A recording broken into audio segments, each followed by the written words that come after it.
solo yo quiero hablar del presidio, no, es una trayectoria de investigación.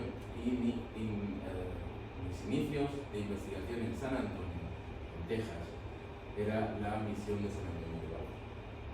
Entonces, la misión, los primeros libros que se escribieron en Texas son los 3 libros de los récords de la misión, donde están registrados todas las personas que vivieron en la misión. La mayoría son indios, pero también tenemos soldados presidiales, tenemos toda la población que había en San Antonio en aquellos momentos cuando se fundó, están recogidas en los libros de la misión. Son libros que están guardados en la Archidiócesis de San Antonio. Y ahora veremos. Primero hay que aclarar siempre, porque esta es una presentación que doy para angloparlantes y para hispanos. Entonces hay que aclararles que se trata del Álamo, porque mucha gente no sabe. Piensa que el Álamo es algo que empezó en 1836 con la batalla del Álamo y las piedras del Álamo cayeron ahí después. Pero tienen mucha historia detrás, tienen 100 años. ¿Hablan español? Sí. Ok. Porque hablábamos de si no hablaban español, le cambiaba al inglés. Entonces, para los angloparlantes solo existe el Álamo. Solo el Álamo. Y ellos no entienden que antes del Álamo había una misión. Entonces hay que explicarles eso. Muchas veces dicen misión de San Antonio de Valero. Ok, es el Álamo. There was some mission. Entonces hay que explicarlo. Este es el libro de bautismos. Es el registro donde están registrados todos los. Entonces, imagínense qué pieza de arte tenemos. Esto estaba escrito con pluma de ave natural. ¿Okay? Natural feather. Y el libro, pues, es un libro de 1703. Empezaron a escribirlo en 1703. Es el primer libro, son 3 libros, los 3 primeros libros que se escriben escritos por los frailes, registrando todos los bautizados, enterrados y marriages y casados en la misión. Cada misión tiene estos libros, algunas han perdido, otras se mantienen. En este caso son 3 libros. Yo lo que he hecho es una transcripción exacta de los libros, porque nadie lo había hecho hasta ahora. En San Antonio habían hecho una transcripción, traducción, tomando únicamente los datos, únicamente fechas y datos. Pero en estos documentos, esto es un registro, los frailes escribieron cosas muy importantes para la historia. Entonces, quien esté interesado en genealogía, saber la genealogía de sus ancestros, solo necesita la fecha y el lugar y el nombre, ¿verdad? Pero tiene un problema, porque cuando ya tiene su genealogía hecha, entonces hay una pregunta en su mente, y es, ¿cómo vivían mis ancestros? ¿Qué es lo que les pasó? Con un listado de datos no se sabe. Entonces ellos necesitan conocer la transcripción exacta. Esto es difícil de leer, es muy difícil de leer, necesitan una transcripción exacta en letra impresa, para que sea fácil. ¿Entienden hasta ahora todo? No hay problema. Pues este va a ser el nivel de español en toda la sesión. No esperen cosas complicadas. Bueno, esta es la página original y esta es mi transcripción. Yo he intentado seguir incluso la estructura del documento.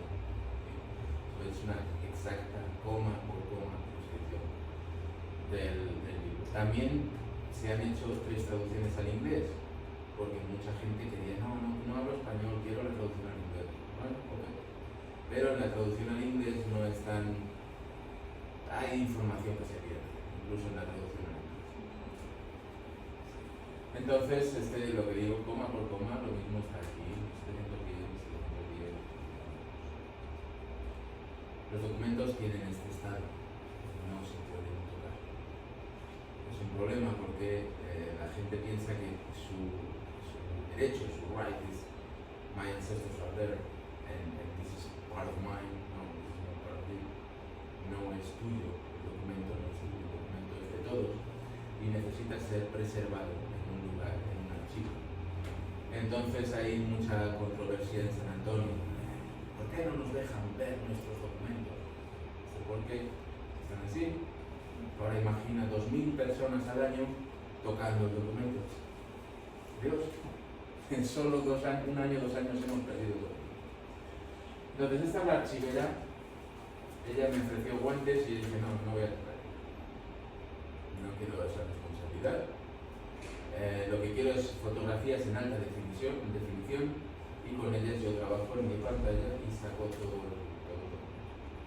Entonces este es el estado. Muchas veces la tinta es un pigmento que se pone dentro del agua y se escribe, pero cuando el papel recibe más agua después se borra.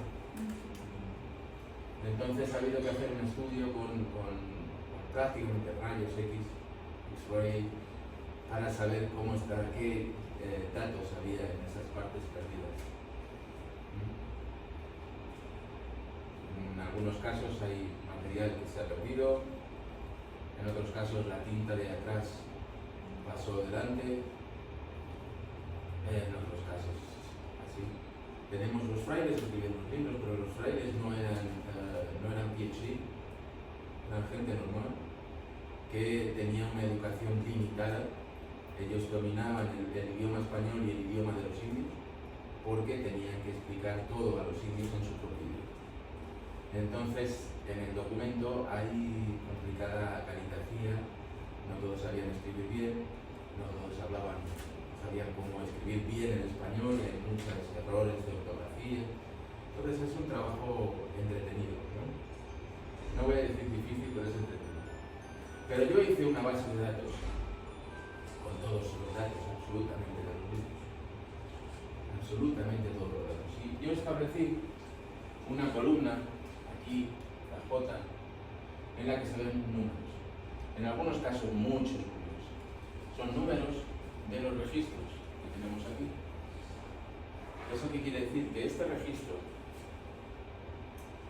por ejemplo, ¿dónde está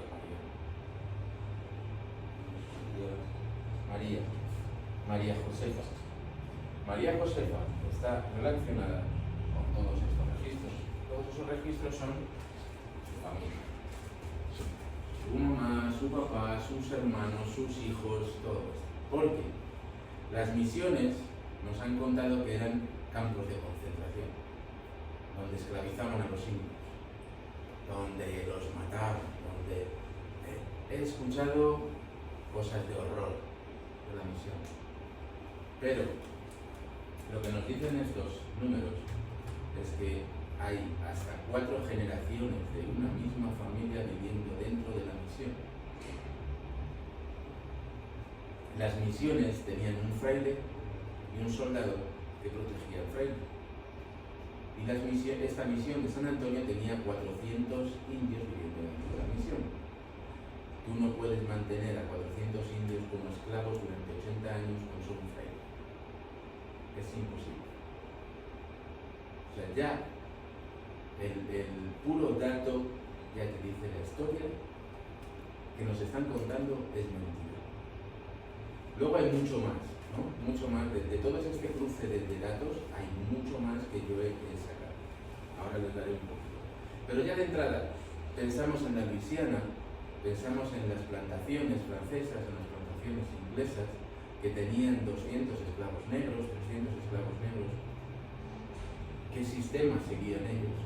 Pues había 20, 30 personas en un caballo, con un rifle, con látigos, poniendo a los negros a trabajar. Las misiones solo había un fraile viejito. Entonces el sistema ya no es un sistema creado para esclavizar a la gente. Ya el sistema dice, no, esto no es lo mismo. En las misiones no había 20 personas en un caballo con látigos y con fusiles, poniendo a los indios. Lo que había era un pueblo. Entonces había indios pacíficos y había indios agresivos. Los apaches eran muy agresivos. Ellos vivían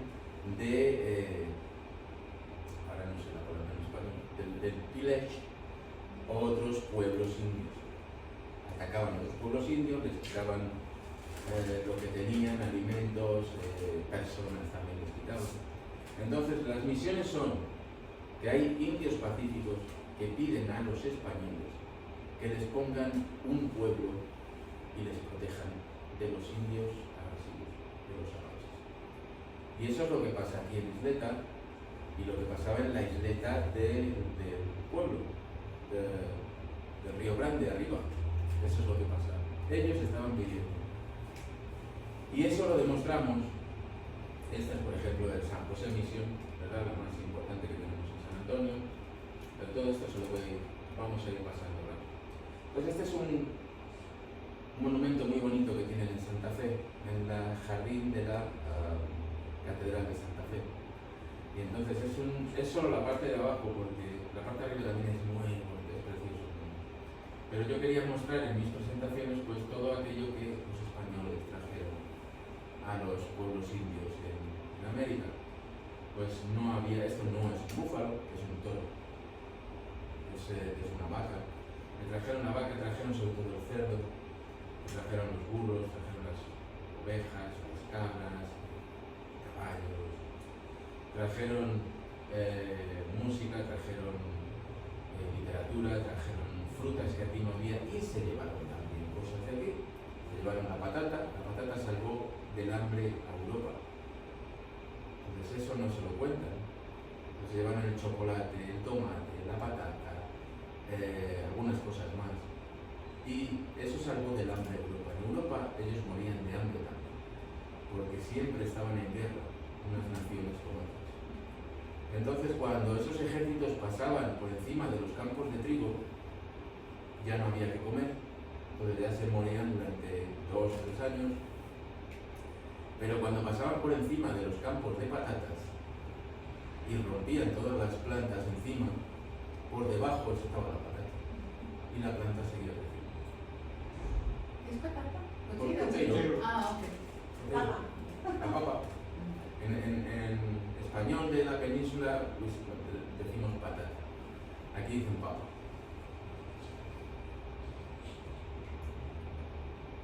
Bueno, ¿cómo trataban los españoles en la misión a los indios?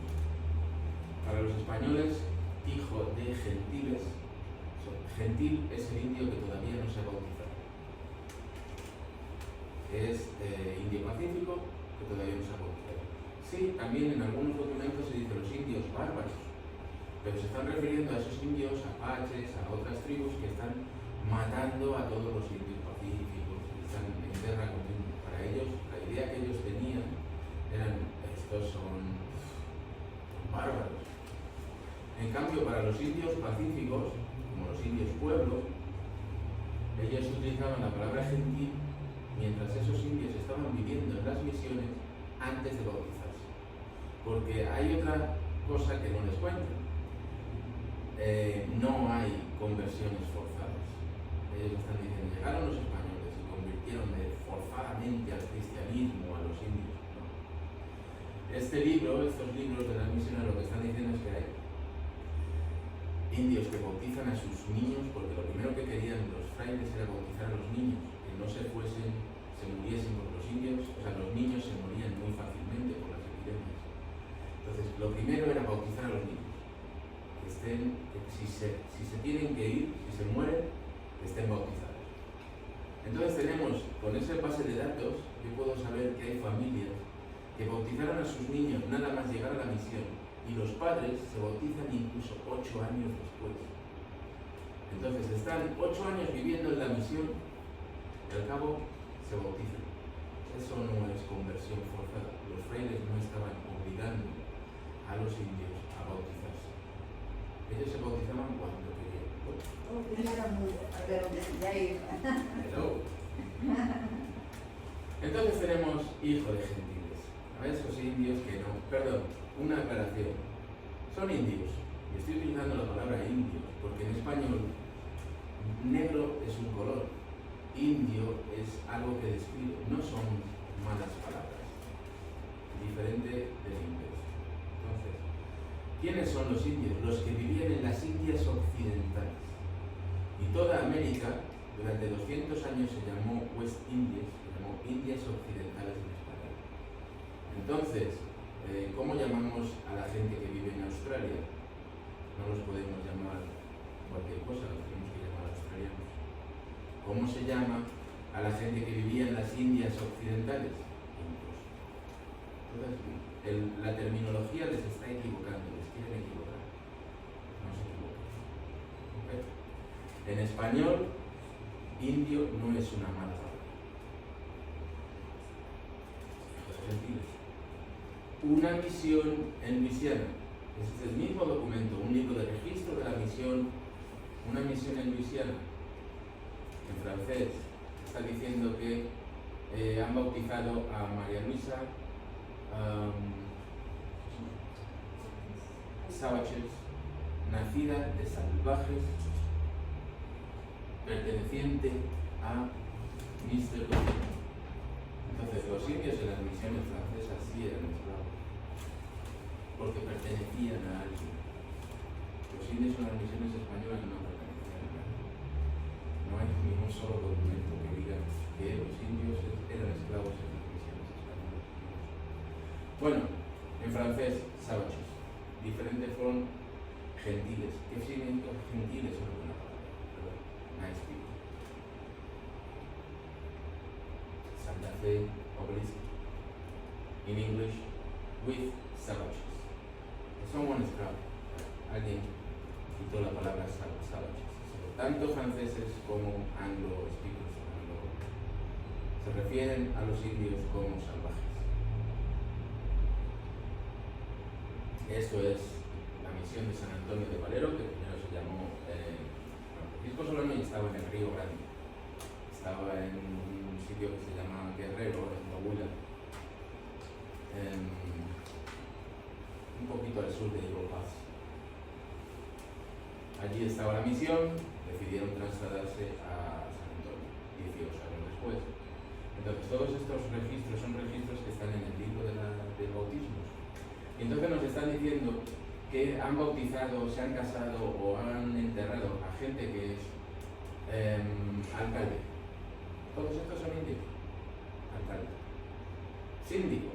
Síndico es la persona que en cierto modo organiza a los trabajos que hay que hacer en la misión. Porque en la misión hay que plantar los campos, hay que dar de comer a las vacas, hay que hacer muchos trabajos. Entonces hay una persona, síndico, que se ocupa de esta. Hay más alcalde, gobernador. O sea, hay una misión, esta misión se estableció por 4 naciones indígenas, por 4 tribus. Tiene 4 alcaldes, cada uno de ellos para una de esas naciones, porque no quería que hubiese conflictos y peleas entre naciones. Y hay un gobernador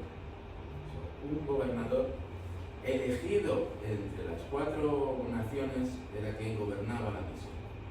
Y sobre todo tenemos regidor, es de councilman. We have some councilmen. Fiscal is the person who is taking care of que toma cuidado de las cuentas, de los números. Pero sobre todo alguacil. Ellos tenían su propia policía. Entonces, ustedes ven las reservas indias hoy en día, no hay blancos dentro de las reservas indias, ¿verdad? Eso ya estaba hace 300, 400 años en las misiones. Entonces, cuando alguien hoy en día les viene y les dice, no, pues nosotros somos los Estados Unidos, somos muy tolerantes, diferentes de los españoles, y esta es la verdad del documento. No han inventado nada, ya lo trajeron los españoles a las misiones. ¿Qué palabra fue esa? ¿Los policías? Alguacil. Es como el sheriff. Alguacil. Y todos estos cargos eran electos, los elegían ellos. Y si vas a un pueblo español, ahora y entonces, tenían lo mismo. ¿Qué están definiendo? Están definiendo ¿cómo decir en inglés? La corporación municipal. City Hall. Yeah, the City Hall, the City Council. Municipio. El municipio. Sí. So, ¿dónde está la esclavitud? ¿Dónde está? En ningún sitio. Ellos se gobernaban a sí mismos. ¿Cuál era la función del fraile? Enseñarles a vivir como españoles. Esa es la función del fraile. Tenemos medio millón, half million of words in this book, in the book of the, not this book, the book of the missions. You can do it, puedes hacerlo con el sistema Word. ¿Cuántas esclavo, esclavitud, cuántas palabras hay en medio millón? Solo dos. Hasta dos.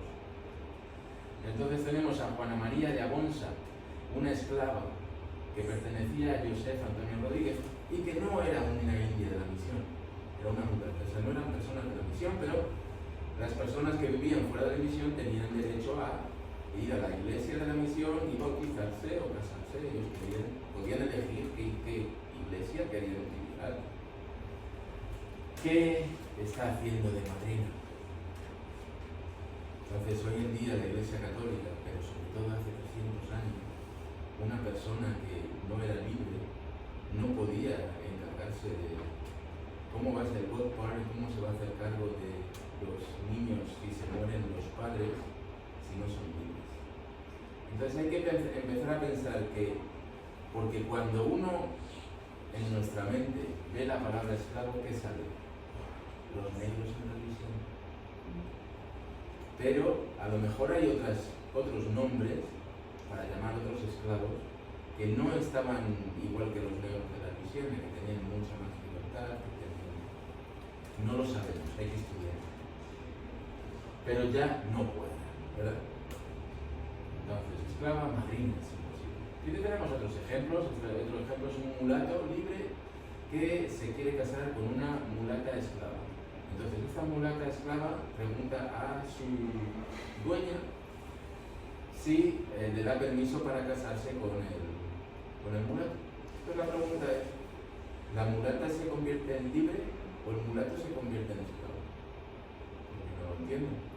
Y esta mulata era madre de 2 hijos, era viuda, ya había estado casado. No entiendo muy bien el uso de esclavo. No, olvidémonos no de los esclavos negros de la misión. No tiene nada que ver. Hay que estudiarlo. Yo no les puedo decir, pero hay que estudiarlo. Alguien tiene que estudiarlo. ¿Ok? Bueno, ya les paso. Vamos a ir directos al libro.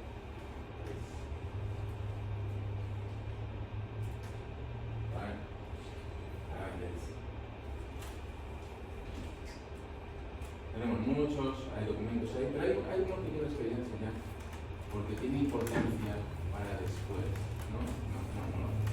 Está después. Ok, vamos con el libro Presidio. El libro Presidio es la historia documentada, porque está escrito con documentos, no está escrito con otros autores. Yo no he leído otros autores. ¿No ha leído usted a Chipman? Sí, lo he leído, pero no lo he usado para este libro. Porque en este libro yo lo que quería era hablar de los documentos, nada más. Y no... Ustedes saben que a los caballos o a los burros que tiran del carro se les pone algo así, para que no se asusten, para que no vean. Pues yo quería hacer un libro así, nadie más interviene en lo que yo escribo, es solo documentos. ¿Qué dicen? La historia que nos han contado aquí también, aquí más que en ningún sitio, en las escuelas, está terriblemente corrupta. La han escrito gentes con interés, con sish, ¿verdad? Necesitamos empezar de cero, otra vez. Empezar de cero con un cuaderno blanco, limpio, y empiezo a tomar mis apuntes de los documentos, no de otros autores. estos autores están escribiendo, ya sabemos lo que están escribiendo. No puedo hacer copy-paste de otros autores. Tengo que hacer un libro original, y este es un libro original. Referencias bibliográficas, documentos. No hay libros, no hay otros autores, no hay solo documentos. Documentos del Archivo General de Indias, documentos del Archivo General de la Nación en México, Archivo General de Parral, está en algún sitio, en algún sitio tengo el Parral. Aquí, el Archivo de Hidalgo del Parral, es un pueblo allí en México, ¿verdad? Archivo Franciscano, si quieren saber la historia de Texas, Archivo Franciscano, la Biblioteca Nacional de México.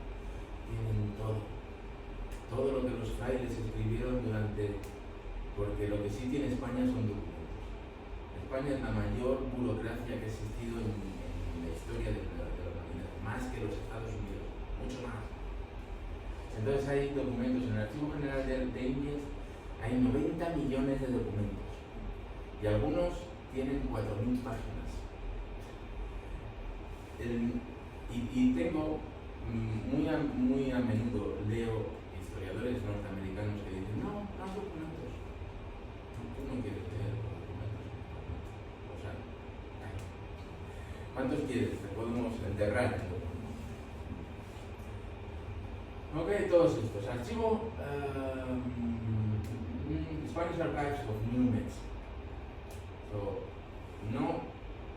No dije, hay cosas que no quiero leer. No, leí todo.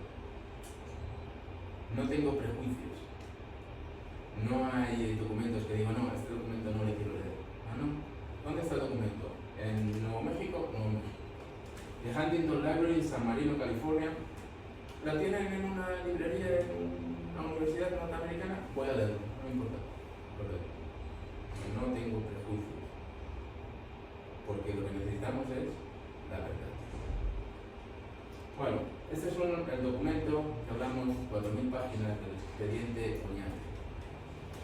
¿Verdad? Pues a lo mejor es lo que está en el libro, probablemente será. Don Juan de Oñate, San Cristóbal. Este es un documento que tiene 4.000 páginas. En él está todo, absolutamente todo. Lo que Oñate pasó, lo que Oñate hizo, todo, la historia de Nuevo México está aquí. Hay mucha gente, muchos historiadores que dicen, no hay documentos. O no quiero contar esa historia, cuento otra historia. La historia de la fe, firmado por Don Juan. Por la novela. ¿Hay o no hay? Hay. Por supuesto. Tenemos los documentos. Este documento tuve que leerlo y para mí fue difícil porque hay cosas que las ves claramente aquí arriba Don Juan de Oñate, ¿verdad? Pero es una caligrafía. La caligrafía española cambió en el siglo XVII. Documentos en el siglo XVIII son fáciles de leer porque esa caligrafía es muy parecida a la actual. Pero antes del siglo XVIII, en español se escribía de esta manera. Y para mí es difícil también. Si yo soy español, yo lo leo, pero me cuesta trabajo. Pues hay gente que dice, no, yo he leído todo sobre Oñate. No he leído todo, porque tu español es realmente pobre. Y quieres leer documentos del siglo XVII español, no me caso. Hay speakers por aquí cerca que les van contando historias que no son verdad. Esta es la verdad. Hay documentos que son difíciles de leer. No dejen manipular, no dejen engañarse. Bueno, ¿qué pasaba con los presidios? Los presidios es una compañía de soldados. No es un fuerte, no es un castillo, son una compañía de soldados. Lo mismo que hablamos de un batallón, un regimiento, estamos hablando de un grupo de soldados, no estamos hablando de un edificio. Es una compañía de soldados, se llamaba presidio, y a veces se establecen en un castillo, a veces se establecen en un fuerte, y la mayoría de las veces ellos fundaban una ciudad. ¿Cómo se hacía? Una estaca otra estaca, otra y otra. Un rectángulo, la plaza de armas. Y alrededor de la plaza de armas construían sus casas y sus edificios. Entonces, esto es muy diferente de los fuertes norteamericanos que ponían en los planos, porque los norteamericanos, el general Custer, todos estos, ellos eran militares, estaban haciendo una conquista militar. Guerra contra los indios, matamos todos los que podemos, nos quedamos con el territorio. Los españoles hicieron otra cosa distinta. Los españoles estuvieron haciendo una conquista poblacional. Entonces, iban a un nuevo territorio, establecían un pueblo y le ponían unos soldados para defender. Porque los soldados eran pobladores. Entonces los soldados debían tener familia. Iban al territorio con su familia, con su mujer, con sus hijos, se construían una casa, agarraban un lot, ¿verdad? Una pieza de terreno para cultivar sus lechugas, sus cebollas, sus watermelons, y ellos poblaban el territorio. Muy diferente de los norteamericanos, muy diferente. Ellos no necesitaban un fuerte, ¿verdad? Porque además muchos de ellos eran indios cristianos, indios cristianizados, o mestizos. Lo mismo en Santa Fe, 4 estacas y alrededor se construye la ciudad. Si vais a alguna ciudad en España, es el mismo sistema, no hay variación. Claro, 500 años después, pues la ciudad ha crecido y algún cambio hay, no podemos distinguirlo, pero lo distinguimos muy bien en San Antonio, lo distinguimos en Santa Fe. Todavía está la plaza, la misma plaza en Santa Fe. Conocemos a los soldados como soldados de fuera, soldados del presidio, pero hasta 1700 eran soldados de Jota. Ese es otro de los errores que históricamente. Y todo esto es información que les viene en el libro. Es una investigación a base de los documentos, nos enseña todo esto. Los mapas, más que un mapa geográfico que nos cuenta la geografía del terreno, los que nos cuenta son historias. Y entonces este es el camino real de tierra adentro, en la zona chichimeca, al norte de Ciudad de México. Y entonces lo que tenemos aquí son los soldados presidiales. Ellos ponían 4 soldados presidiales que escoltaban a las cargas que llevaban hacia el norte. Entonces, no es un soldado que va a hacer guerra, que va a matar indios, es un soldado que está protegiendo, defendiendo, y siempre eran muy poquitos.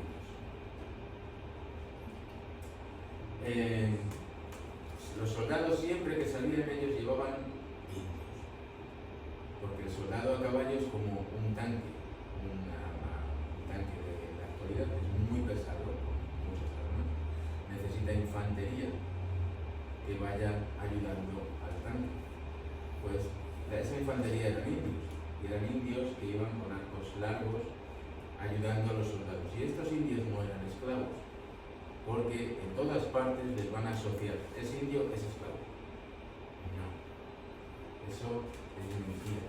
Y si van al morro, yo estaba en el morro allí viendo las inscripciones, y van a todas partes, los centros de interpretación hechos por los norteamericanos, por English speakers, están contando una historia totalmente diferente. Siempre asocian indio esclavo, indio esclavo. Estos indios que iban con los españoles ganaban 2 reales diarios. O sea, para que una expedición de españoles saliese, de soldados presidiales, saliese a defender el territorio, tenían que llevar a lo mejor 200 indios, tenían que llevar muchas vacas, tenían que llevar, porque todo eso era la comida para el ejército. Eso costaba mucho dinero. Pues había veces que el gobernador del estado, de la provincia, no tenía dinero para ello, y yanquis no iban a hacer la guerra contra los apaches o contra los indios. Después los indios empezaron a montar a caballo y entonces tuvieron que cambiar sus armas. Ya no es el arco largo es grande, entonces es para infantería. Y el arco corto ya es para caballería, ya lo disparan en horizontal. Lo disparan a un lado, lo disparan a otro. Hay mucha información que sale de las fotos, de los documentos, que nos cuentan la historia. Es una historia sin prejuicios. ¿Por qué los indios montaban tan bien a caballo, mejor que los españoles? Porque los españoles, por encima del caballo, ponían 400 libras de peso. Su peso, su armadura, sus armas, 400 libras encima del caballo. Los indios, además de ser pequeñitos y delgaditos, montaban sin apelo. Apelo means montaban a pelo. Entonces esos caballos podían correr mucho, podían hacer todo lo que ellos quisieran. Tenemos documentos que nos dicen que los soldados españoles, don Pedro de la Cruz, era de nación tlaxcalteca. Otro, padrino Marcial Gabriel, indio tlaxcalteca, del pueblo de Parras y soldado. O sea, ¿quiénes eran? Los españoles.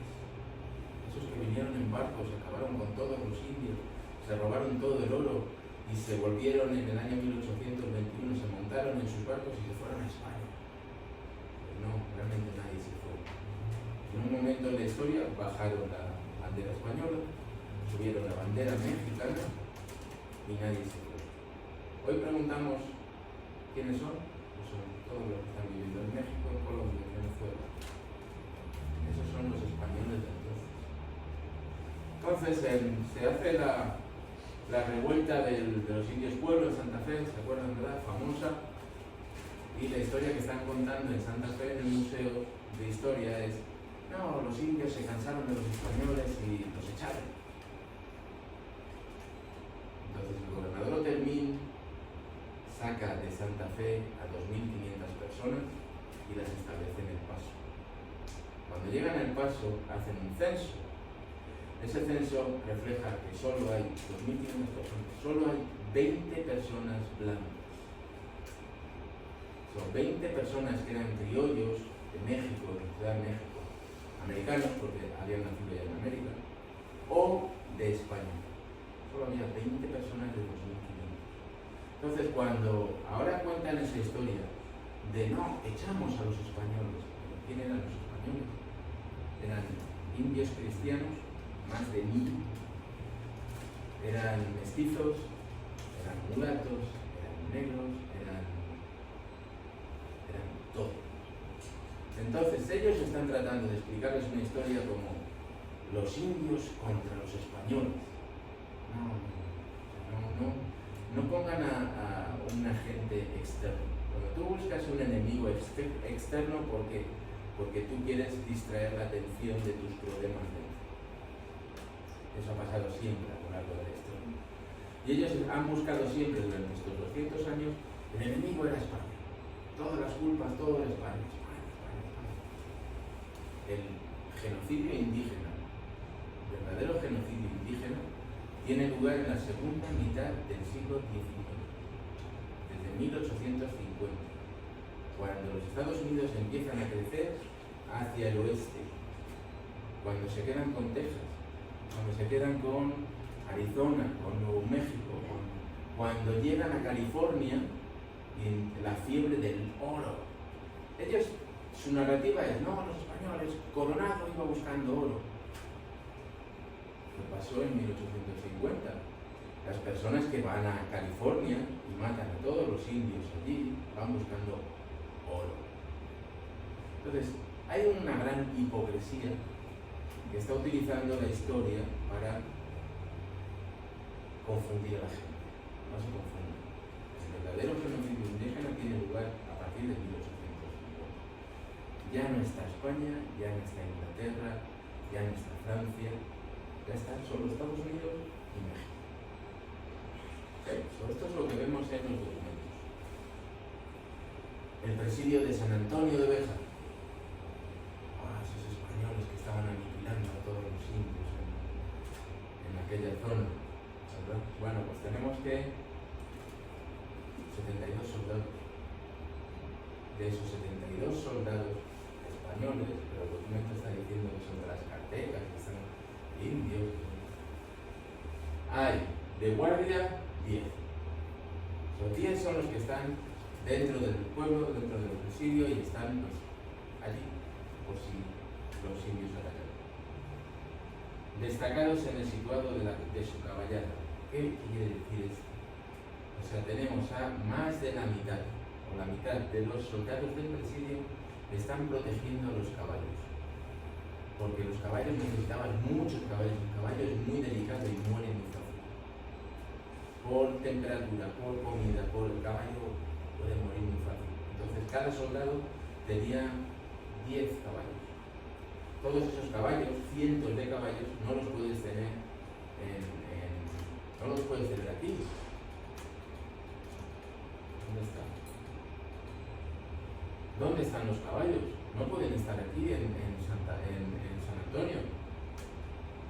No tienen para comer. No pueden estar aquí porque esta es la comida de las personas. Estas son las lechugas, se van a comer las lechugas. No los tienen por ahí lejos, comiendo el pasto, comiendo el zacate. Allí necesitas tener más de la mitad de los soldados del presidio protegiendo a los caballos. Entonces ya no son 72. Luego hay escoltando al habilitado que ha pasado a San Luis. El habilitado es un oficial del gobierno. Entonces mandas a 6 soldados con la escolta. Otros 7 habían ido con el correo desde San Antonio hasta Monclova. De remonta para comprar caballos. Necesitaban más caballos, siempre necesitaban caballos, porque los caballos se movían. 10 soldados van a un sitio a comprar caballos. Tenemos un tambor, drummer y un armero, 2 personas. Y enfermos había 3. Entonces, cuando necesitas que los soldados vayan a defender, a atacar a los apaches, ¿cuántos van? 12. 20. Máximo 20. Entonces van allí al campo y enfrente tienen 2000 apaches. ¿Qué van a hacer? O negocian o los matan.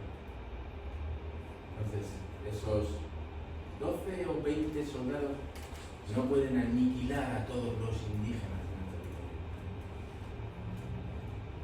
Hay un censo, el último censo mexicano en San Antonio,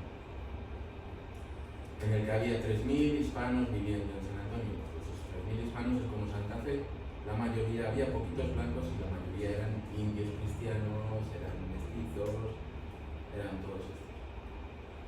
3.000 hispanos. Estaban todas las tribus, canacahuas, estaban apaches, estaban todas las tribus que ya vivían allí, coahuiltecos, estaban allí, en México. 10 años después, el censo de los Estados Unidos, del ejército de los Estados Unidos de América. Hicieron un censo en 1848, tengo el documento, que refleja que hay 430.000 europeos viviendo en Texas, que tienen 180.000 esclavos negros y no queda ningún indígena. Entonces, ¿quién empujó a todos los indios del territorio? ¿Quién los mató? No fue ni México ni España. Son los Estados Unidos. Entonces, si queréis la verdad, cada uno tiene que asumir sus culpas. Es el ejército, the US Army, who is making the census. In only 10 years, more than 500,000 people invaded Texas and pushed away all those Indians. I almost finished. Ya casi he terminado. Esto es acerca, en el libro van a encontrar capítulos, 25 capítulos que están cambiando totalmente toda la historia que les han contado desde Ciudad de México en 1540 hasta Santa Fe y el Río Grande en 1700. Estoy trabajando en un segundo volumen que les va a contar la historia desde 1700 hasta 1800. Es muy importante en el siglo XIX, no, siglo XVIII, es muy importante en la historia de América, Texas, de California, el Nuevo México. Entonces, cada uno de los capítulos les va a contar la historia. Hay un capítulo dedicado al Paso, que es cuando, bueno, hay más de un capítulo, está referido en el capítulo de Oñate, de la conquista, el capítulo de Otermín, cuando establecen el Paso. Cerca del Paso hay mucha historia de contar, y cada capítulo está cambiando lo que les han enseñado a ustedes en las escuelas, totalmente. Te quedas maravillado. Entonces, en la presentación, pues bueno, hablo del pueblo revolt, todo esto, de cómo nos han cambiado la historia, ¿no? Esto es Guerrero en Coahuila, tienen todavía la iglesia de la misión, y bueno, yo creo que más o menos he terminado. Bueno, hay un tema que comenté ayer en la presentación que hice en casa de la cónsul Marta Vera. Hay mucho en esta historia que no se quiere contar y se debería contar. Entonces, lo que vemos aquí son los tepehuanes, es una parte de las tribus que vivían norte de Ciudad de México hacia el norte. Entonces, estas tribus lo que están es consumiendo otros humanos. Pero nadie quiere hablar de esto. Nadie. Ni los mexicanos, ni en los Estados Unidos. Nadie quiere hablar de esto. Lo que tenemos son unas tribus, unas naciones indígenas que estaban muy por detrás, muy atrasadas. Entonces yo no estoy justificando la conquista, yo solo soy historiador. Les cuento lo que dicen los documentos. Pero estos indios no eran lo que nos están contando Hollywood. Entonces, estos indios dieron un salto adelante en tecnología, en ethics, en moral, en muchas cosas que realmente les hicieron dejar de practicar canibalismo. El canibalismo era algo muy habitual en América al sur del Río Grande. ¿Por qué no al norte del Río Grande? Eran más o menos los mismos, ¿verdad? Porque al norte del Río Grande tenemos animales, tenemos los búfalos, tenemos los bisontes. Al sur del Río Grande no había overpopulation, había más población de la que el territorio podía asumir y ellos estaban practicando canibalismo. Entonces, esto es algo que van a encontrar en este libro en palabras de la gente. Hay hasta 4 cronistas que hablan de cómo vivían también los indios, no solo como lo que hicieron los soldados que llegaron, lo que hizo Oñate, lo que hizo, sino también les voy a hablar de cosas que son muy difíciles de asumir, porque yo no he hecho un libro bonito, yo les he contado lo que dicen los documentos. Ya está. Ahora ya ustedes piensan, cuando lean el libro, piensan, tienen sus propias ideas, como yo también las tengo. ¿Qué están haciendo los tepehuanes aquí? ¿Perdón? No, ¿cómo se llaman? Porque no. Tepehuanes.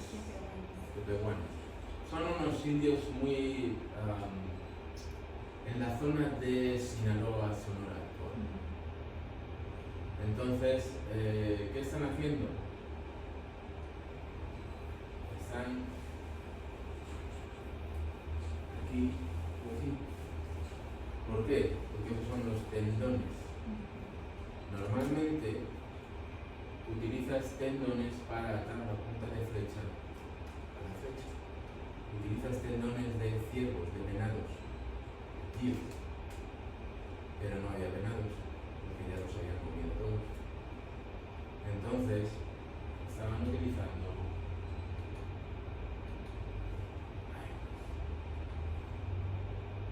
de otras. Y no, el dibujo que pone no son españoles. No podemos decir, no, es que los indios estaban defendiéndose de los malvados españoles. No hay españoles en el dibujo. estaban haciéndolo con otros humanos también indios. Esto no se lo cuentan, ¿verdad? Nunca se lo van a contar. Como tampoco les van a contar pues, el corte de carreras de scouting, the natives were using that. And this is a lot of things like this that the Spaniards discovered. Pero tenemos Hollywood. ¿Y qué nos cuenta Hollywood? Tenemos indios, ¿verdad? Violencia. Ese es apocalipto film. Violencia. Desde el minuto cero hasta el final. Violencia, más violencia. Los mexicanos que estaban cortando cabezas, sacando los corazones, haciendo todo esto. ¿Por qué Hollywood cuenta esto?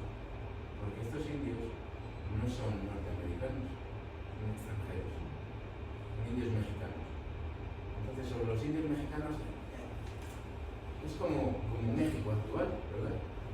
Del norte no se habla muy bien del sur, tampoco se habla muy bien de los indios del sur, pero los indios del sur también eran gente normal, ¿verdad? Sí, hacían cosas encima de la pirámide, pero también vivían de forma normal. ¿Por qué no muestran? Nunca muestran esto, siempre nos muestran. De México siempre nos muestran violencia. Antes y ahora. Apaches. El caballo tiene un ojo humano. No tiene un ojo. ¿Por qué? Porque queremos hacer pensar que el caballo es como un hermano para ellos, es como un humano, es como... ¿Verdad? Esto es lo que dice Hollywood de los indios de Norteamérica, que eran ángeles, eran buenísimos. ¿Por qué? Porque son nuestros indios.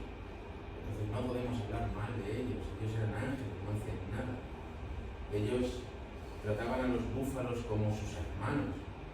No, I'm sorry to say that. Pero los apaches, ellos, el nombre apache es una palabra del idioma zuni que significa el enemigo. No significa algo bonito, significa el enemigo, apache. Pues los apaches eran enemigos de todos los demás, no solo de los españoles, de todos los demás, de los comanches, de los zunis, de los pueblos, eran enemigos de todos los demás, porque los apaches, su estilo de vida, su forma de vida era atacar a los pueblos. Ellos vivían de los búfalos y de atacar a los pueblos. No estoy diciendo que sea malo, pero no digas que es bueno. No digas que son ángeles, no eran ángeles. Los apaches estaban matando a veces hasta 2000 búfalos diarios. Solamente, no para comer, solamente para tener las pieles y poder comerciarlas con franceses que les daban fusiles y les daban alcohol. Porque bajo las leyes españolas no se les podía dar alcohol a los indios. Eso estaba en la ley. Entonces, cuando la American Revolution, cuando Bernardo de Galvez es el gobernador de la Nueva España, es el virrey de la Nueva España, él dice, estoy perdiendo la guerra, porque los indios están en mi contra, porque están con ingleses y con franceses. Los indios están en mi contra porque no les permito alcohol, no quiero que se estropeen, no quiero que se emborrachen. Entonces cambia la ley y dice, no, lo siento. A partir de ahora también se les ofrece alcohol a los indios por comercio. Entonces ellos no eran hermanos de los búfalos. Los españoles tenemos un dicho sobre los cerdos, el pig.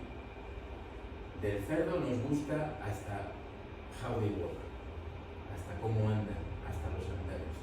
That means, quiere decir que es un animal del que consumimos todo, las patas, todo, comemos todo. Lo mismo pasaba con los búfalos para los apaches. Son humanos.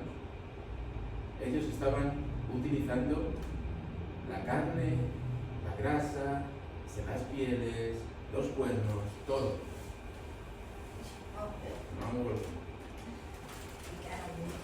Ellos estaban utilizando todo de esos animales de la misma forma que nosotros los españoles lo utilizamos de los cerdos. Es la condición humana. Pero ahora Hollywood quiere que veamos que ellos son ángeles y que eran distintos, entonces todo lo que les hicieron otros está mal. Pero nunca les van a decir que el genocidio indígena lo hicieron los Estados Unidos.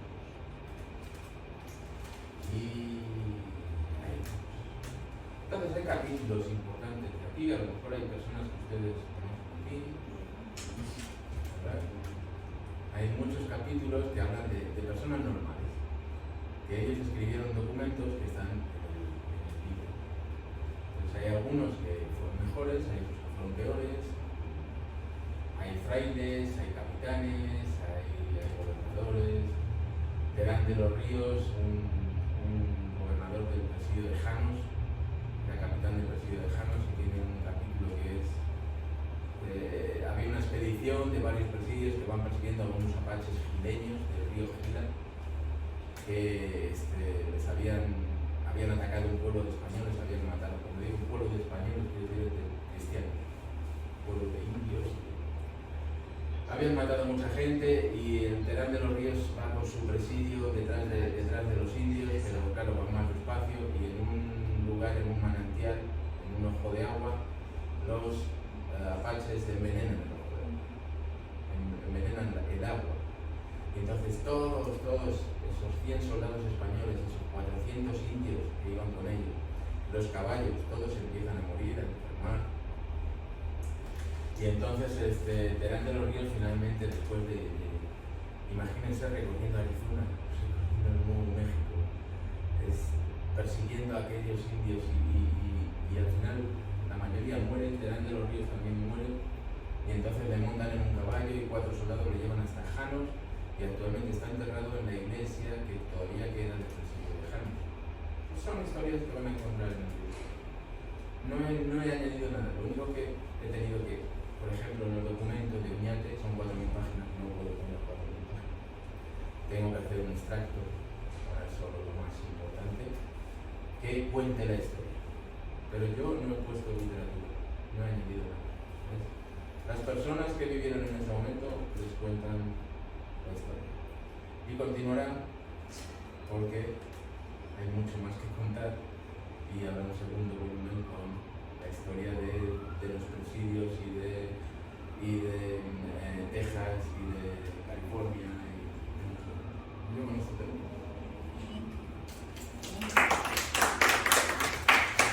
Si tienen alguna pregunta. Dale. Del mapa que tenía ahí, el recorrido que hicieron los indios de México a Estados Unidos, bueno, que ahora es Estados Unidos. Entonces todos los indios del suroeste de Estados Unidos llegaron de México. Del suroeste de los Estados Unidos. El que viene siendo Texas, Nuevo México, California, Arizona. Okay. No llegaron, estaban aquí. Ya estaban ahí. Claro. O sea, es que en las fronteras de boundaries of today,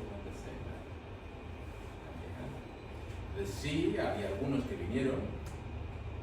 Por ejemplo, ¿cómo se establece San Antonio? San Antonio, el fray Olivares lo que hace es, lleva consigo durante 18 años, él estuvo educando como españoles a una nación que se llamaba los Jarames. Ellos vivían al sur del Río Grande. Les pone una misión en el Río Grande. Estos Jarames estaban siendo exterminados por otra nación que se llamaban Tobosos, que los estaban exterminando. Entonces les ponen la misión, los defienden y al cabo, después de 18 años, cuando ellos ya son plenamente cristianos, se los lleva a San Antonio, se lleva a esos 200 indios de San Antonio, y en San Antonio esos 200 indios sirven como modelo para los indios del lugar que digan, oh, mira cómo son igual que nosotros, tienen la misma cara, el mismo color, están viviendo como españoles. Los españoles los protegen de los apaches, de los tobosos, los protegen. Yo quiero eso. Entonces los pueblos locales, ellos piden la misión y dicen, no, yo quiero vivir en la misión con estos otros indios. Así es como funcionaba. Entonces hay algunos que vinieron, pero hay otros muchos que ya estaban. Entonces cuando dices, son mexicanos, no, ellos son estadounidenses antes que vinieron, antes que estaban aquí en nuestros planos. Es muy complicado, ¿verdad? Establecer, esa pregunta es muy complicada de responder. ¿Estaban, no estaban? ¿Qué más da de su territorio? ¿De su movían arriba, abajo? ¿Y cuáles eran las tribus más pacíficas? Porque habló usted de los que eran muy agresivos y violentos. Sí, principalmente son los apaches eran los más agresivos, porque los apaches es una nación, no es una nación, es un conjunto de 25 o 30 naciones muy numerosos que hablan atabascano. Su lenguaje es el atabascano, entonces se comunican entre ellos.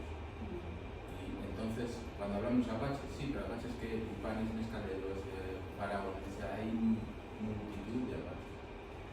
Y ellos no querían cambiar su estilo de vida. Su estilo de vida era vivir con un poquito de maíz que plantaban, con búfalos que traían, que les venía Dios, les traía todos los búfalos que querían. Pero también vivían de atacar a otros pueblos. Entonces hay muchas veces que dicen, no, es que los indios, las tribus indígenas desaparecieron, pero no fueron solamente extinguidas por los europeos. Los apaches atacaban una población, mataban a todos los hombres adultos y se quedaban con mujeres y niños. Esa nación ya había desaparecido, ya no hay más esa nación, ahora son ya apaches. Esa era la forma de actuar los apaches. Entonces ellos defendían esa forma de vida, era su territorio, era su forma de vida, yo lo respeto, pero lo que es hipócrita es hoy decir que no, que los apaches eran los buenos de la película y esos europeos que llegaron y los aniquilaron. Principalmente apaches. Pero hay documentos, por ejemplo, los jijimes y los acajís. Estos son indios de Sinaloa, que estaban en guerra y se estaban comiendo unos. Comiendo. Entonces llegan los frailes y les preguntan, ¿pero por qué? Y ellos contestaban, no sabemos, lo llevamos haciendo toda la vida. Era su sistema de vida, atacar al vecino. Entonces ya no había un motivo, no había una razón para una guerra, simplemente porque lo llevaban haciendo toda la vida, su sistema de vida era atacar al vecino. Y el vecino les atacaba a ellos. Entonces era un continuo. ¿Por qué lo hacen? Llegaron los españoles y les dijeron, vamos a poner aquí frailes, tenéis que empezar a comportaros, no podéis atacar, no os podéis comer al vecino, no podéis tener 50 mujeres. Por eso España hay tanto odio contra España, porque llega a España y dice, ahora hay unas reglas, hay unas leyes, tenemos la Biblia dice no te puedes comer al vecino, no puedes tener 50 mujeres, te tienes que comportar de acuerdo a la ley divina, la ley de Dios. Y entonces dicen, no, yo quiero seguir con mi vida, ¿por qué? Yo tengo 50 mujeres a mi disposición, 20. Y entonces, ese es el origen de las revueltas. Aceptamos muy mal las reglas. Y las reglas, en muchos casos, están establecidas para convivencia, para convivir. Y la religión católica es una religión que no es tan materialista. No es tan materialista como las del norte de Europa, protestantes. La religión católica es, si son cristianos ustedes, pues sabrán cómo funciona. Es una religión de amor. Entonces tengo 5, toma 2. Es compartir, es todo esto. Y son unas reglas establecidas para la convivencia en paz de todos. Pero la gente no acepta reglas, prefiere vivir libre, sin ninguna regla. Entonces, sobre todo, cuando llegan los frailes a los pueblos indígenas, los frailes y los españoles, el gobernador, cuando llegan, lo que hacen es, ¿quién es el jefe? ¿Tú eres el jefe? Perfecto, aquí tienes tu bastón de mando. Con nosotros sigues siendo el jefe, tienes que gobernar a tu pueblo. Pero si antes tenías una religión, no sé, un idolito, ¿no? Ahora tienes la religión católica. Pero claro, el problema es que ese jefe tenía chamanes. Los chamanes es la religión. Los chamanes son los que hablan con el jefe indio y le dicen, no, los españoles son malos, la religión que traen es mala, tenéis que rebelaros, tenéis que atacar a los españoles. ¿Por qué? Porque los chamanes son los que están perdiendo el poder religioso que tenían. Muchas de las revueltas, documentos tras documentos, muchas de las revueltas son porque los chamanes de las tribus no aceptaban la llegada de la religión cristiana. Muchas de las revueltas. ¿Y de los frailes eran franciscanos o jesuitas o qué clase de frailes tenían en América? Tenemos presencia de todas las órdenes, pero hay muchas que se van al sur, que se van a Sudamérica, hay otras que se quedan en México. Las principales que tenemos en América del Norte son jesuitas y franciscanos. Entonces, hay un tema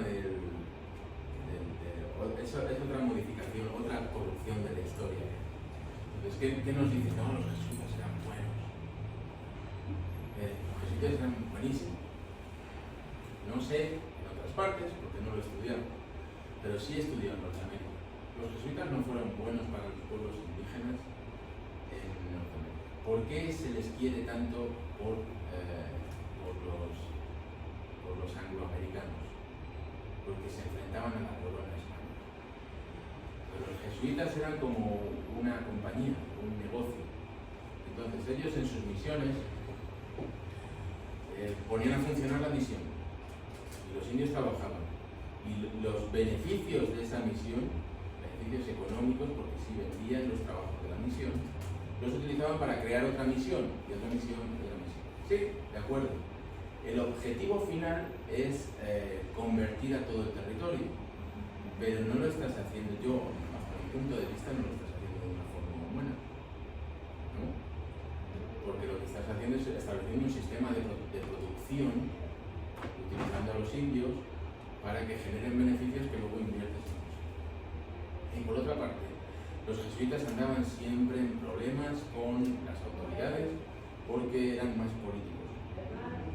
Ellos querían intervenir en política, querían crear su propio país. Eso es lo que querían los jesuitas. En 1767, desde la corona, desde España, dicen, no, ya, se acabó. Todo fuera. Los jesuitas fuera. Porque me están causando muchos problemas, de verdad, en muchos sitios. Ellos quieren crear un poder paralelo. Ellos quieren decidir qué soldados vienen a trabajar a la misión, a proteger la misión. ¿Por qué? Yo soy la autoridad, yo soy el rey, yo decido quién va, quién no va. Tú eres la iglesia. La iglesia tiene que mantener sus límites. Los jesuitas no querían, la corona dijo fuera. Entonces, desde entonces lo que se dice, pero es que desprotegieron a los indios. Quitaron a los misioneros jesuitas y los indios se quedaron desprotegidos. Es mentira. Pusieron franciscanos. Entonces los franciscanos tomaron las misiones de los jesuitas y todo siguió. Los franciscanos eran mucho más humanos en el trato con los indios que los jesuitas. Entonces básicamente son franciscanos los que tenemos. Los jesuitas pues solo lo que es Sonora, Sinaloa, la Baja California y en ese momento Padre Quino, no sé si sabréis quién es el Padre Quino. Bueno, pues el principal era creo que suizo, es el principal provincial, el principal jefe de la iglesia de los hermanos jesuitas, hasta es el que establece por la Baja California.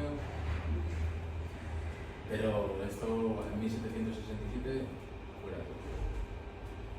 Mi opinión, no los documentos que tengo, pero mi opinión, ahora os doy mi opinión, es que estuvo bien que sacasen a los jesuitas de América, porque los franciscanos eran más humanos con los indios. El franciscano no quería hacerse rico, solo quería convertir a los indios. Y en muchos casos el franciscano camina descalzo de un sitio a otro. Ya te dice mucho diferente del trato, ¿no? Sí, ella no lo gusta. Y que hacer un momento, no sé si has visto esta movie que se llama The Mission. Se trata de los jesuits que van a South America y donde están los portugueses. Y ellos trataban a los indios muy bien y los portugueses fueron los que los trataban muy mal a los indios. Así es que eso, Bueno, ¿eso pasó o no? a mí me encanta el cine. Me encantan las películas. Y nosotros en España hemos crecido como norteamericanos, pero hablando español, porque todas las películas nos las doblaban al español. Entonces nosotros tenemos actores muy buenos, actores buenísimos que ponen las voces para las películas, todas las películas, incluso para los dibujitos de Disney, incluso para eso. Entonces hemos crecido, mi generación y 2 generaciones más, hemos crecido como americanos, culturalmente. No hay diferencias. La única diferencia es que nosotros hablamos español y cuando venimos aquí pues tenemos un inglés malo con el mío. Pero no hay diferencias. O sea, hemos crecido con las películas de John Wayne, los western, todo esto hemos crecido con ello. Entonces a mí me encanta el cine, pero no me creo las películas. Y lo mismo que pasa con cualquier otra película pasa con La Misión. La Misión es una película muy bonita, es impactante, pero estoy seguro de que no es verdad. Y no puedo decir más porque yo no he estudiado esa parte del territorio. Esta sí la he estudiado. Pero sí hay algo, y es que las misiones franciscanas y las misiones españolas trabajaban en todas partes igual. Entonces tenemos que las misiones en Filipinas, en Asia, trabajaban y actualmente trabajan igual. ¿Qué sucede en las misiones? ¿Qué hay en misiones? A lo mejor 2. Pero son 2 misioneros que dicen, yo voy a ir, voy a ayudar a los indios, voy a trabajar con ellos. Y ya está. Entonces, ese sistema de funcionamiento se reproduce en todas partes. Entonces, si yo he estudiado esta parte, he estudiado Texas, se funcionaba de una manera, eso me indica que en el resto se funcionaba igual. Lo que yo he sacado es lo que les he dicho. Los jesuitas tenían un sistema de producción en que sí, no eran malos, pero el sistema de producción estaba basado de forma comercial. Vamos a vender lo que producimos porque necesitamos ese dinero para ir a otra misión, Pienso que en algún momento eso puede que no sea muy malo, porque en lugar de la producción que tienes para alimentar a tu misión, lo que estás haciendo es haciendo trabajar más a esta gente para que alimenten a otras misiones. Ya de base no considero justo, ¿no? Pero bueno, esta es mi mentalidad. ¿Que los portugueses trataban mal a los indígenas? Pues mira, el principal comerciante de esclavos negros fueron portugueses. Los comerciantes, los que iban al África, compraban a los propios negros, les compraban esclavos, los traían hacia América y aquí los vendían. Y segundo fueron los ingleses. España lo tenía prohibido. Entonces hubo algún español que sí se dedicó a ello, sí, pero la mayoría fueron portugueses. O sea, de uno lo llevó a otro y pues a lo mejor los portugueses sí trataban mal a los indios, no lo sé, tampoco, no lo sé. Es una película muy buena, pero yo de principio no me creo en eso. ¿Más preguntas? Y dijo usted que a veces indios tenían como 50 esposas. ¿Quiere decir que uno tenía 50 y el otro no tenía nadie? No, es que el indio hombre estaba todo el tiempo haciendo la guerra. Entonces se mueren y te vas quedando todas. Y entonces hay un documento que es de Alonso de León el Viejo, Alonso de León el Padre. Es un cronista, es de lo mejor que yo he leído. Y entonces él te explica cómo todos los indios vivían, qué es lo que hacían, qué. Y él se refería sobre todo a los indios al sur del río.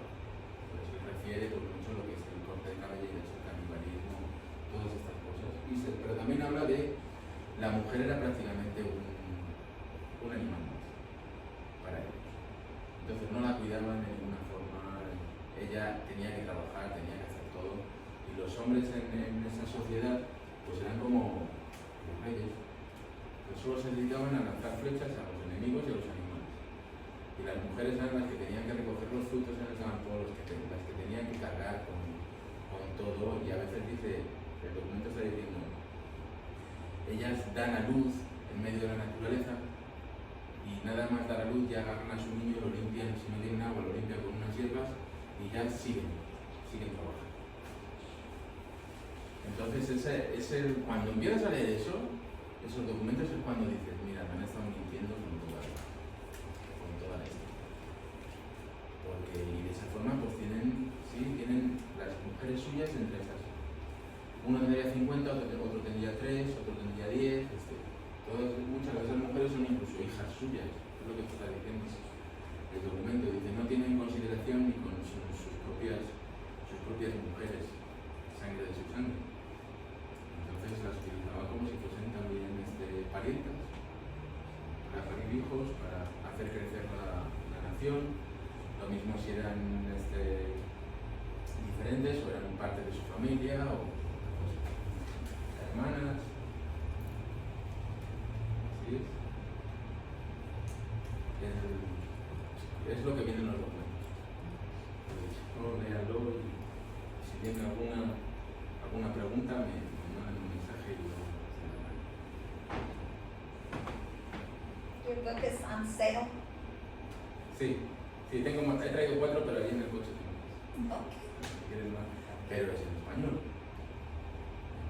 Lo que he respetado es el español que esa gente hablaba en esos momentos, hace 400, que no es muy distinto, no es distinto del español actual, pero es un español muy sencillo, no es complicado, y es un español que es más similar al español que ustedes hablan aquí que al español que nosotros hablamos en España. O sea, van a encontrar que hay nombres, les van a resultar muy familiares, porque son el español que ustedes están hablando hoy en día.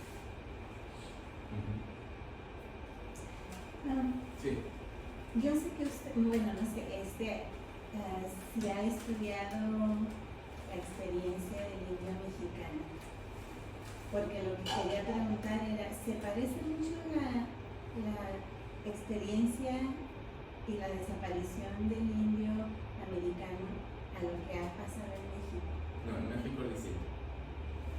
En México ellos siempre han dicho, no, es que los españoles extinguieron a los indios.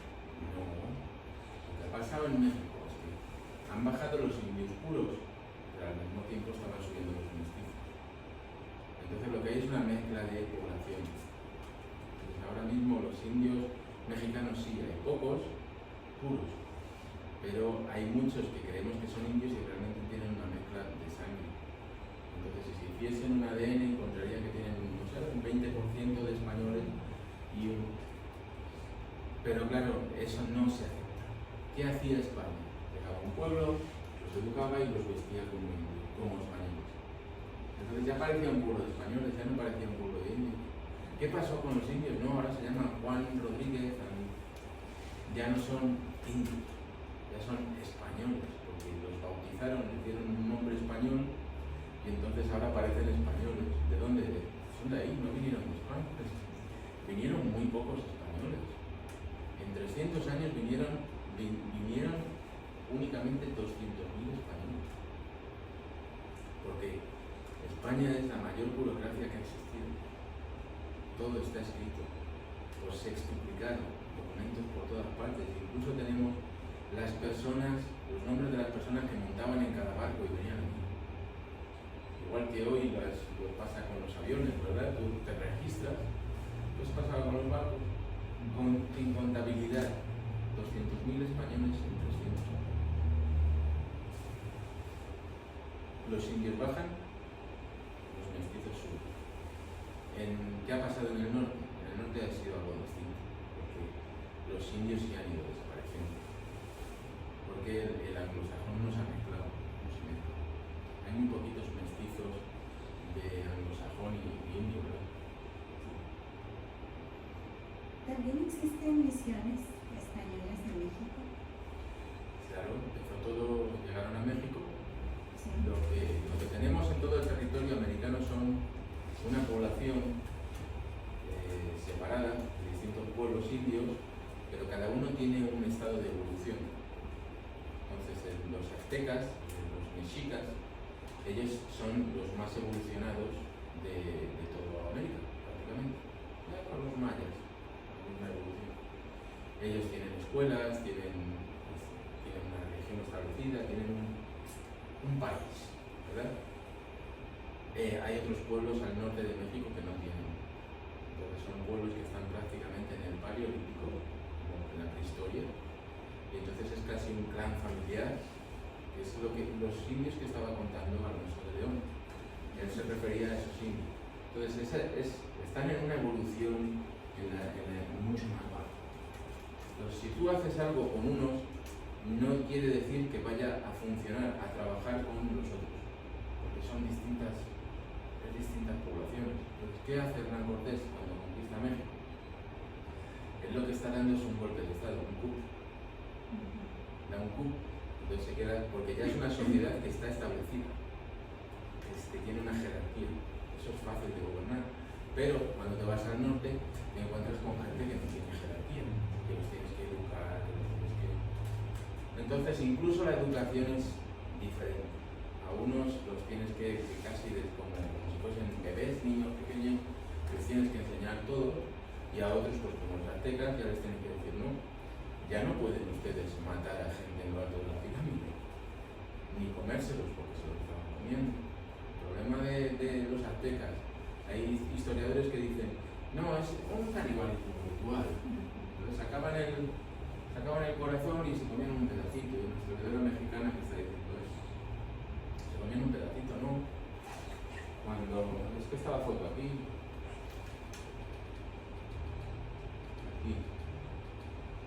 Cuando le sacaban el corazón y le quitaban la cabeza, el cuerpo caía abajo de la pirámide.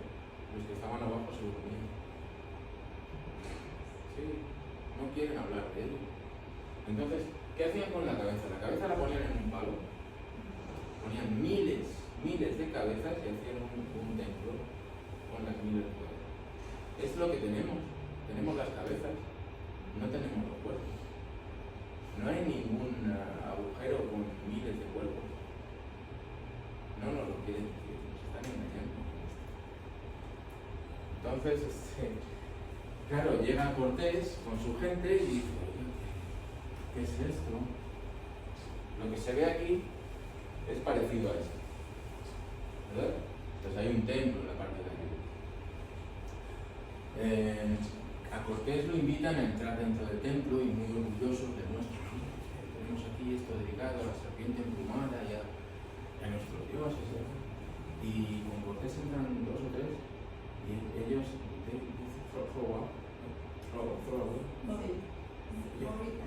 vomitan. Ellos vomitan por el olor, por la sangre y por todo esto. ¿Qué están haciendo ustedes? Si esto parece una sociedad evolucionada, ¿qué están haciendo aquí?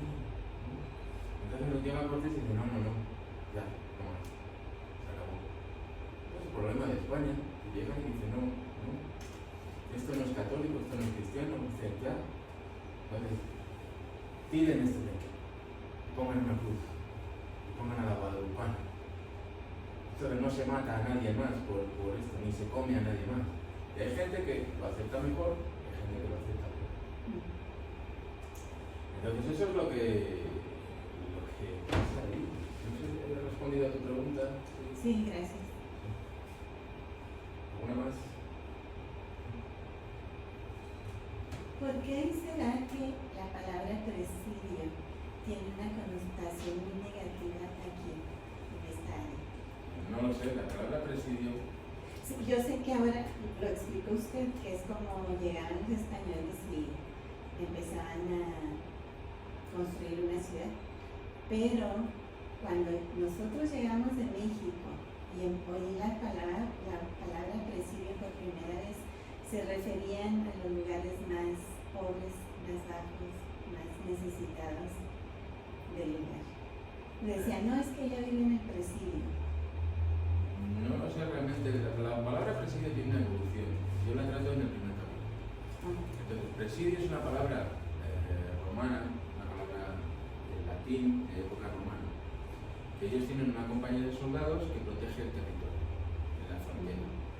Entonces, como los españoles son herederos del Imperio Romano, a todos los niveles, utilizan esa palabra también para el mismo tipo de compañía de soldados. El presidio que protege la frontera en América. Entonces, bajo el sistema de jueces español, en aquel momento te podían condenar a cuatro lugares. Entonces, si eras rico, te ponían en la cárcel, en un castillo, en una torre. ¿Por qué? Porque de tus riquezas ibas pagando la comida que te daban. Pero eso solo pasaba con los ricos. Los que no podían, los condenaban a trabajar en la mina, ¿no? Esa era su condena. Ponemos una bola, y ahí está explicando. Te condenaban a galeras. Galeras son los que reman. Porque en el Mediterráneo todavía tenían barcos de remo. El Mediterráneo es un mar que tiene, el viento cambia mucho, entonces ellos necesitaban gente remando los barcos. La tercera, te condenamos a presidio, a servir como soldado presidial en la frontera. Era un tipo de condena. Te condenas, has hecho algo mal, venga, 4 años a servir en el presidio en Santa Fe. Entonces, hay parte, máximo un 10%, pero hay parte de los soldados presidiales que eran condenados. Entonces, en ese sistema judicial, el presidio significa estar condenado a trabajar como soldado en un presidio. El tiempo pasa, cae la bandera española y los mexicanos heredan el sistema de presidio, pero lo utilizan durante poco tiempo. Al cabo de 5 o 6 años ellos quitan los presidios, ya no voy a utilizar los presidios, pero la ley sigue condenando a presidios. Entonces ya no existen los soldados presidiales, no existen los presidios, pero presidio entonces cambia de significado y se refiere a la cárcel. Entonces, probablemente esa connotación negativa de los presidios es por eso, no lo sé. No te puedo tratar. ¿Alguna más? Muy bien. Thank Muchas you. gracias. Thank